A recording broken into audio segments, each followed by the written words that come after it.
আপনি কি জানেন হাজার মাসের চেয়েও সেরা রাতে আল্লাহর কাছে চাওয়ার সবচেয়ে দামি দোয়া কোনটি? স্বয়ং বিশ্বনবী মুহাম্মদ রাসূলুল্লাহ সাল্লাল্লাহু আলাইহি ওয়াসাল্লাম এই দোয়াটি শিখিয়ে গিয়েছেন। মা আয়েশা রাদিয়াল্লাহু তাআলা আনহা যখন আল্লাহ রাসূলকে জিজ্ঞেস করলেন, হে আল্লাহ রাসূল সাল্লাম, আমি যদি কদরের রাত পেয়ে যাই তবে কি দোয়া করব? তখন নবীজি করিম সাল্লাল্লাহু আলাইহি ওয়াসাল্লাম তাকে ছোট্ট একটি শক্তিশালী দোয়া শিখিয়ে দেন।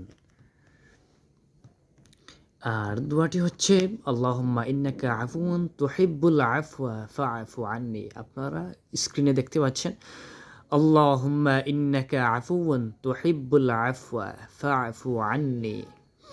রমজানের এই শেষ দশকের বেজোর রাতগুলোতে প্রতিটি সিজদায় এই দোয়াটি বেশি বেশি পড়ুন।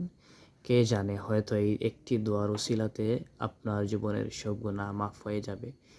ভিডিওটি শেয়ার করে অন্যদেরও এই আমলটি জানিয়ে দিন। জাযাকাল্লাহু খাইর।